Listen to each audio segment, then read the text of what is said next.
Kad su ženske pitanje. Vidim ja da se ti baš ne snalaziš u tom svetu, a? Najgore mi je kad skupi hrabrosti priđe, čak i dam neki kompliment, onda me oladi i iskulira kao poslednje kretena. Sve brži životni tempo gotovo da nas je otrgao kontroli. Ljudi su počeli da se otuđuju jedni od drugih, sve više pribegavajući društvenim mrežama. Većina se osjeća odbačenim u društva, te stvaraju lažnu sliku o sebi kako bi se bolje osjećali. Na internetu je lako biti osoba kakva priželjkujemo da smo. Međutim, između te dve ličnosti u nama, ko smo zapravo i koliko smo izvan virtualnog, samopouzdani u realnom svetu. Upoznavanje i sticanje prijateljstava u 21. veku je, zahvaljujući ekspanziji društvenih mreža, lakše nego ikada.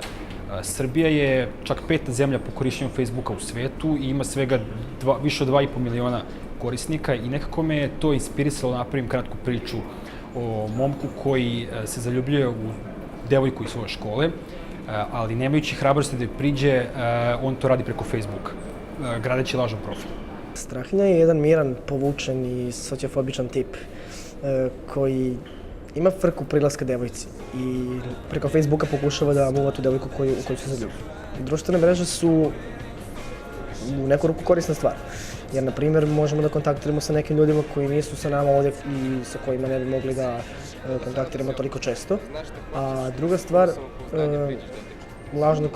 korišćenje lažnih profila i zloupotreba nikako nije dobro, naravno, iz prostog razloga što bilo koje pribjegavanje od samog sebe, od same svoje ličnosti, pre svega nije dobro za nas, pa onda i za drugi, naravno. A i opasno je po mlađu decu koja koriste Facebook, koji je, nažalost, dozvoljeno da koriste Facebook, tako da nikako nije dobro.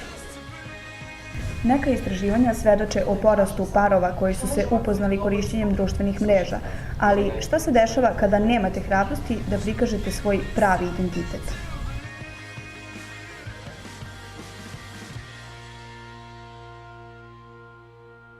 Ja tumačim lik Natalije. Natalija u principu nije neka loša devojka ili zla devojčica, ona je prosto produkt današnjice. Momke kao što je Strahinja, fine, sramežljive, povučene, ni ne primećuje uopšte i naravno počinje dopisivanje sa Strahinjom kada on otvara lažni profil na kojem je Mišićevi dečko.